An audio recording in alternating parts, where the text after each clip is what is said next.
Welcome back, everybody. So this past weekend I had the privilege of learning how to make a traditional Norwegian potato flatbread from my grandmother.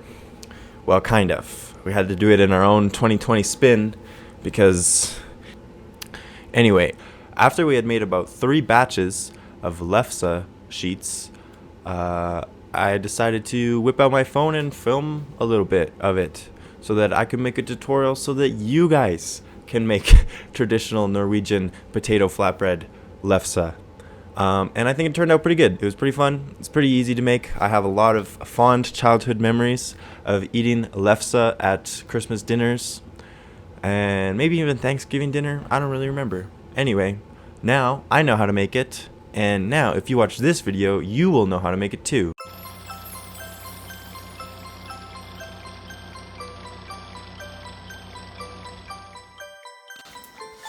Today we're making a Norwegian Lefse.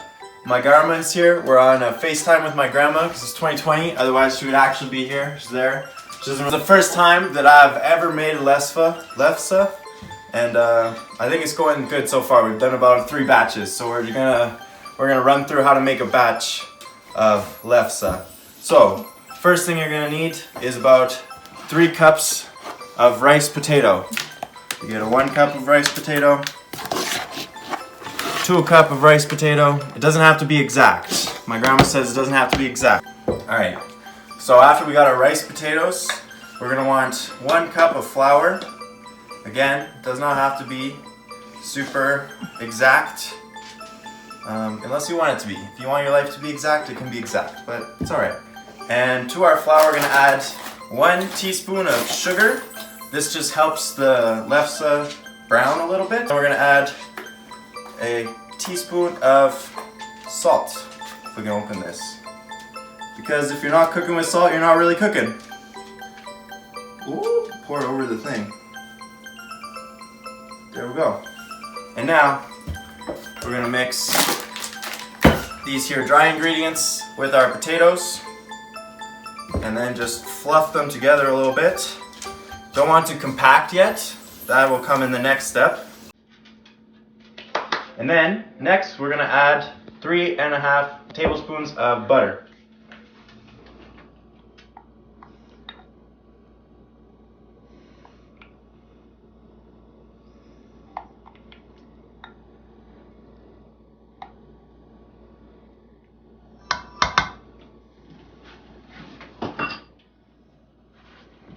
And then, you're just going to want to get in there with your hands and start to work it, like get it all together in one log.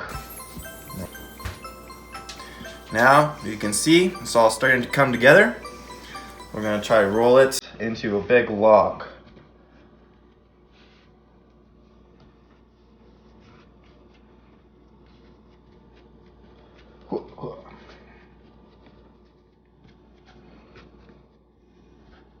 What do you think, Grandma? Does this log look good? Yeah, that looks great. Looks great? Okay. Alright, we're going to cut it, after we got our log, into about 8 pieces.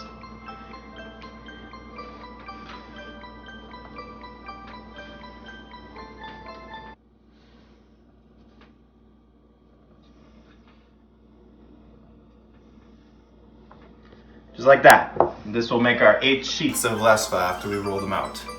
Your separated out piece, make sure you have a sufficient amount of flour on the board that you're rolling and on your rolling pin, because you're going to want to make it really thin and you're not going to want it to rip when it's really thin.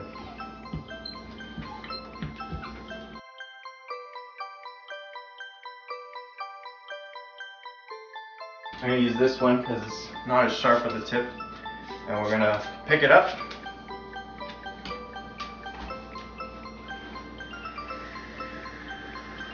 Alright, like that, and we're going to carry it over to our pan, our griddle that's very hot, and you want to try to cook it quickly so it doesn't dry out.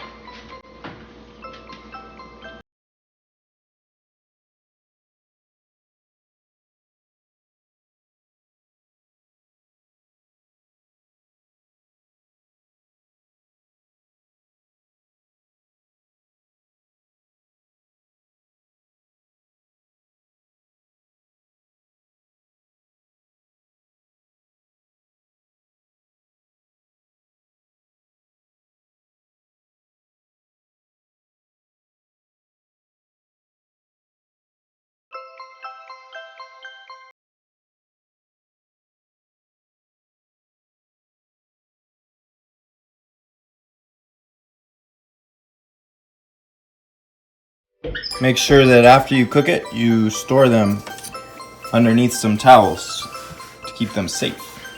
Okay, so once you let your lefse cool down for a little bit, you're going to want to take a single sheet and then cut it into quarters. You can use scissors, you can use whatever cutting utensil you want. Just cut it into quarters.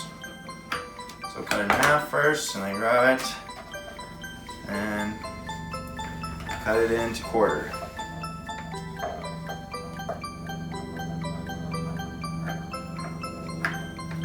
Good. And then once you've got your quarters, you're going to want to take 1/4. We got a little bit of softened butter here. And you just take a little bit of it and just butter.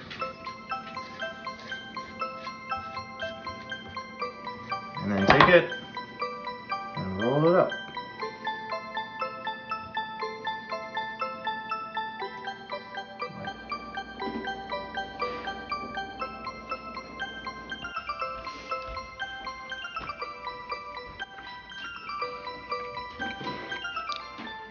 Yep, that's a pretty good lefse. The whole family will love a lefse, even your dog. Down, roll over.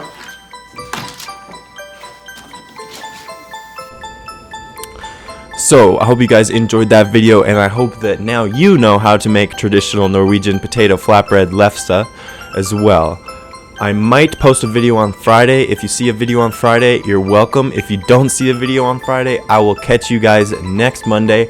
I hope you have a great week, and don't forget to tell all your friends that you love them. Bye.